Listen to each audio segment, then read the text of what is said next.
مولانا نثار احمد صاحب، حافظ سعید احمد صاحب اور مولانا عمر محفوظ رحمانی صاحب، دیگر علماء کرام، حاضرین مجلس، وقت کی نزاکت آپ بھی سمجھ رہے ہیں، میں بھی سمجھ رہا ہوں، لیکن یہ باران رحمت ہے اور اللہ نے ہمیں مٹی سے بنایا ہے، نمک سے نہیں بنایا۔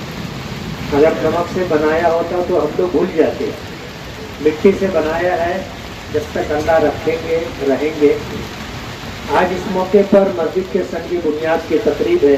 مولانا عمر محفوظ رحمانی صاحب نے آخر میں جو بات کہی ہے کہ یہ وہ عمل ہے جو ہمیشہ باقی رہنے والا ہے اور انشاءاللہ آخرت میں یہی چیز کام آئے گی۔ باقی تو دنیا میں آدمی جتنی بھی جائیداد پراپرٹی بنا لے اور مال اور اسی کے ساتھ جو بھی دنیاوی مال و متاع ہے، یہ سب ختم ہو جانے والی چیز ہے۔ باقی رہنے والی چیز وہ اعمال ہیں جنہیں صدقہ جاریہ کے طور پر بتایا گیا ہے۔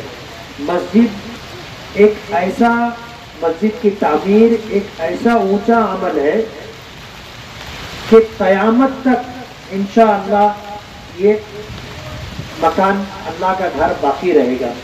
وجہ اس کی یہ ہے کہ مسجد شریف جسے کہتے ہیں کہ کوئی شخص اپنی ملکیت اللہ کی ملکیت میں منتقل کر دے، مسجد کے لیے، مدرسے کے لیے، دیگر کار خیر کے لیے، اور پھر جو چیز وقف کر دی جاتی ہے وہ چیز انسانوں کی ملکیت نہیں رہتی، یعنی اسے نہ ہم بیچ سکتے ہیں، اور اگر کوئی جو ہے بیچے وقف کی ملکیت تو ہم خرید بھی نہیں سکتے، یہ اللہ کی ملکیت ہے۔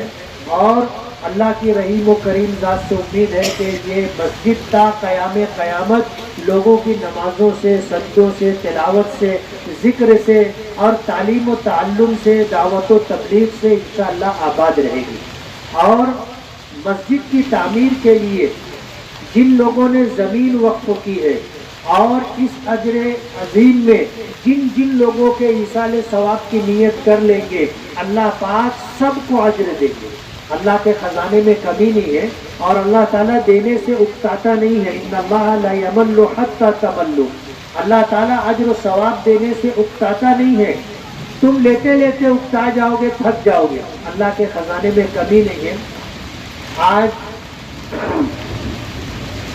حافظ سعید صاحب اور ان کے خانوادے کے لوگوں کے لیے بہت خوشی کا مقام ہے۔ یہ اللہ کا گھر بنے گا اور انشاءاللہ تا قیام قیامت آباد رہے گا، اور جتنے لوگ اس میں نمازیں پڑھیں گے، جتنے لوگ یہاں اللہ کو راضی کرنے والے اعمال کریں گے، انہیں جتنا اجر ملے گا انشاءاللہ اتنا ہی اجر اس مسجد کے لیے زمین وقف کرنے والے، اس مسجد کی تعمیر میں دامے درمے قدمے سکھنے حصہ لینے والوں سب کو اللہ پاک اجر دیں گے۔ اللہ کے خزانے میں کمی نہیں ہے۔ نبی کریم صلی اللہ علیہ وسلم نے فرمایا کہ من بنا للہ مسجدا بنى اللہ لہ بیتا فی الجنہ، جو شخص اللہ کو راضی کرنے کے لیے مسجد کی تعمیر کرتا ہے، اللہ تعالیٰ جنت میں اس کے لیے محل تعمیر کریں گے۔ ظاہر بات ہے ہم لوگ خود محتاج ہیں، اللہ کی مخلوق ہیں اور ہم خود محتاج ہیں، لیکن اپنی محتاجگی اور ضرورت کے ساتھ ساتھ ہم اپنی آخرت کے لیے جو عمل کر رہے ہیں انشاءاللہ یہ رائے گا اور بیکار نہیں جائے گا۔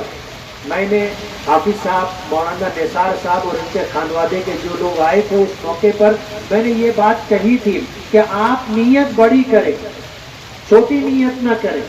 دینا اللہ کو ہے اور اللہ کے خزانے میں کمی نہیں ہے۔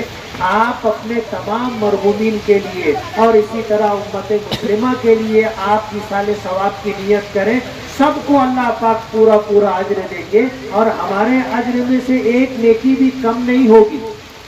آج زمین وقف کی جا رہی ہے، یہاں پر مسجد کی تعمیر کا مرحلہ ہے۔ زمین کی قیمت 1600، ایک اسکوائر فٹ کی قیمت جو ہے 1600 روپیہ ہے۔ ایک مسلح کی قیمت جو بنے گی، تعمیری خرچ جو آئے گا وہ 16,000 روپیہ ہے۔ ظاہر بات ہے مکمل مسجد کی تعمیر ہر کس و ناقص کی بس کی بات نہیں۔ اللہ کسی کو اتنا نوازتا ہے کہ وہ زمین سے لے کر کے مینار کے کلش تک تنہا مسجد بنا لیتا ہے، لیکن عموماً جو ہے مسجد کی تعمیر عام مسلمانوں کے تعاون سے بنتی ہے۔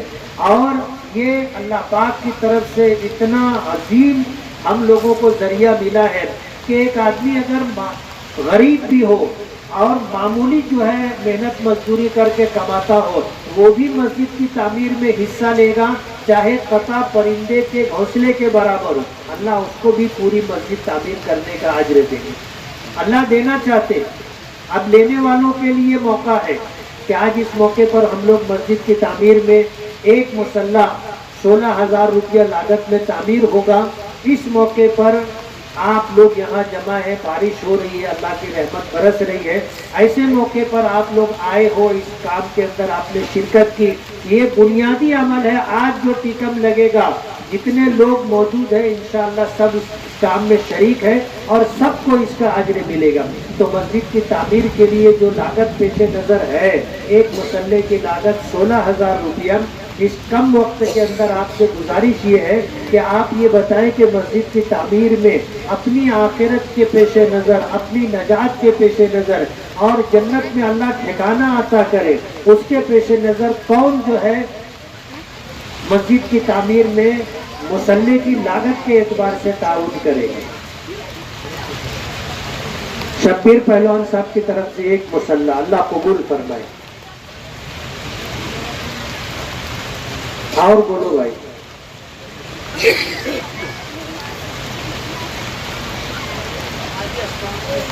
حاجی اشفاق صاحب ایک مصلی، اللہ قبول فرمائے۔ آپ کو یک مشت پیسہ نہیں دینا ہے، مسجد کی تعمیر ہوتی رہے گی، آپ اپنی سہولت سے جو بھی تعاون کرنا چاہیں اپنی سہولت سے دیتے رہیں۔ ایسا نہیں ہے کہ آپ نے ابھی لکھوایا تو نقد ہم وصول کریں گے، سال بھر سلسلہ چلے گا، آپ اپنا تعاون جو ہے لکھوا دیں گے، لوگ تلاوت کرتے رہیں گے، مسجد میں لوگ اعتکاف کریں گے، یہ سارا اجر اللہ تعالیٰ اس شرکت کی بدولت ہمیں بھی عطا فرمائے۔ یہ بات ہے جو ہمارے آپ کے سمجھنے کی ہے۔ حدیث پاک میں ہے کہ جو آدمی کسی اچھے عمل کو جاری کرتا ہے تو اس کو اس کا اجر ملتا ہے، اور بعد میں جتنے لوگ اس پر عمل کریں گے ان کا بھی اجر ملے گا۔ تو مسجد بن جائے گی، ہمارے لیے اجر کا ایک دروازہ کھل جائے گا۔ اس لیے مسجد کے سنگ بنیاد میں شرکت کوئی معمولی عمل نہیں ہے، یہ عام جلسوں کی شرکت نہیں ہے، بلکہ یہ بہت بڑے کار خیر میں شریک ہونا ہے۔ ہم سب کو اپنی سعادت سمجھ کر شریک ہونا چاہیے۔ حضرت نبی کریم صلی اللہ علیہ وسلم کے دو ارشاد اس وقت آپ کو سنانے۔ ایک حدیث میں حضور صلی اللہ علیہ وسلم نے یہ بات ارشاد فرمائی، یا ابن آدم انفق تنفق علیہ، بخاری میں حدیث ہے اور حدیث قدسی ہے۔ حدیث قدسی اس حدیث کو کہتے ہیں جس میں حضور صلی اللہ علیہ وسلم اللہ تعالیٰ کا کوئی ارشاد نقل فرماتے ہیں، یعنی حضور یہ کہتے ہیں کہ اللہ نے ارشاد فرمایا، آپ اپنی بات نہیں فرما رہے بلکہ اللہ کی کوئی بات نقل کر رہے ہیں، اس کو حدیث قدسی کہتے ہیں۔ تو یہ بھی حدیث قدسی ہے، بخاری میں ہے۔ حضور نے فرمایا، یا ابن آدم انفق تنفق علیہ، اے آدم کے بیٹے، اللہ فرما رہا ہے اے آدم کے بیٹے تو میرے راستے میں خرچ کر، میں تجھ پر خرچ کروں گا۔ حدیث ہے کہ اے آدم کے بیٹے تو میری راہ میں خرچ کر، میں تجھ پر خرچ کروں گا۔ ہمارا یقین اور اعتقاد ہے کہ اللہ کا وعدہ سچا ہے، اللہ نے جو کہا وہ پورا ہوگا۔ اگر ہم اللہ کے راستے میں مسجد پر، مدرسے پر، کار خیر پر خرچ کریں گے، اللہ بھی ہمیں عطا فرمائے گا۔ سہل ابن عبداللہ تستری رحمۃ اللہ علیہ ایک بزرگ گزرے، بہت بڑے اللہ والے تھے، ان کے پاس جو کچھ آتا تھا وہ اللہ کے راستے میں خرچ کر دیتے تھے، کوئی چیز رکھتے نہیں تھے۔ تو کسی نے ان سے یہ کہا کہ آپ اپنے بال بچوں کے لیے کچھ بھی نہیں چھوڑتے ہیں، جو آتا ہے سب آپ خرچ کر دیتے ہیں۔ تو انہوں نے کتنی خوبصورت بات کہی، جس نے یہ کہا تھا اس سے ایک سوال کیا، کہنے لگے تم یہ بتاؤ کہ اگر کوئی شخص ایک مکان چھوڑ کر دوسرے گھر میں جا رہا ہو، مکان بدل رہا ہو، تو پہلے مکان میں وہ کوئی سامان چھوڑے گا؟ ہم سے آپ سے بھی کوئی پوچھے کہ ایک گھر سے آدمی دوسرے گھر جا رہا ہے تو پہلے گھر میں کوئی سامان چھوڑ کر جائے گا؟ نہیں جائے گا. تو اس نے کہا کہ نہیں، کوئی شخص پہلے مکان میں کوئی سامان چھوڑ کر نہیں جائے گا. تو حضرت نے یہ ارشاد فرمایا کہ دیکھو مجھ کو بھی دنیا کے مکان سے آخرت کے مکان میں جانا ہے، اس لیے میں دنیا میں کوئی چیز چھوڑنا نہیں چاہتا، جو ہے وہ سب میں اللہ کے یہاں کے لیے بھیج دینا چاہتا ہوں. تو اس طرح بھی آدمی سوچتا ہے کہ جو کچھ ہمارے پاس ہے جتنا حصہ ہو سکے ہم اللہ کے راستے میں دیں تاکہ آخرت میں ہمارے لیے سرمایہ ہو. وَمَا تُقَدِّمُوا لِأَنفُسِكُم مِّنْ خَيْرٍ تَجِدُوهُ عِندَ اللَّهِ. قرآن پاک کی آیت ہے، جو کچھ تم اپنے لیے آگے بھیج دو گے آخرت میں تم اس کو موجود پاؤ گے، یعنی اس کا اجر ملے گا. میں نے یہ بات کہی تھی کہ 2 حدیث شریف سناؤں گا. ایک حدیث میں نے آپ کو سنائی، دوسری حدیث آپ کو سناتا ہوں. حضرت نبی کریم صلی اللہ علیہ وسلم سے پوچھا گیا من ازہد الناس یا رسول اللہ، اللہ کے رسول دنیا میں سب سے بڑا زاہد انسان کون ہے؟ آپ نے اس کا جواب دیا، فرمایا من لم ینس القبر والبنا، جو آدمی قبر میں جانے کو اور قبر میں جا کر مٹی ہو جانے کو نہیں بھولتا. وہ ترک فضل زینت الدنیا، اور دنیا کی زیادہ زیب و زینت میں نہیں پڑتا، زائد ضرورت سے زائد جو چیزیں ہیں ان کو چھوڑ دیتا ہے. ترک فضل زینت الدنیا وآثر ما یبقى علی ما یفنی. یہ بات آپ کو سنانی تھی. تیسری بات فرمائی کہ جو باقی رہنے والی چیز ہے یعنی آخرت، اس کو فنا ہو جانے والی دنیا پر ترجیح دیتا ہے. یہ دنیا مٹ جانے کے لیے، مال اسباب عزت شہرت کچھ باقی رہنے والی نہیں، انسان بھی باقی رہنے والا نہیں. ایک بادشاہ نے مکان بنایا تھا، لوگوں کو دعوت دی کہ آؤ، لوگ آئے تعریف کرتے تھے، محل بنایا تھا. ایک بزرگ بھی آئے، وہ بہت غور سے مکان کو محل کو دیکھتے تھے مگر کچھ کہتے نہیں تھے. تو بادشاہ نے کہا آپ کچھ نہیں کہہ رہے.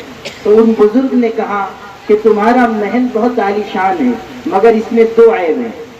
ایک عیب یہ ہے کہ یہ محل ہمیشہ نہیں رہے گا، اور دوسرا عیب یہ ہے کہ اس میں رہنے والے بھی ہمیشہ نہیں رہیں گے، آج ہیں کل نہیں ہوں گے. تو دنیا فنا ہو جانے والی ہے، آخرت باقی رہنے والی ہے.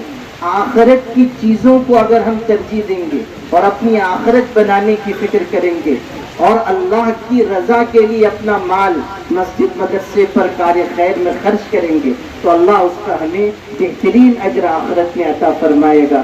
اللہ پاک ہم سب کے یہاں جمع ہونے کو قبول فرمائے.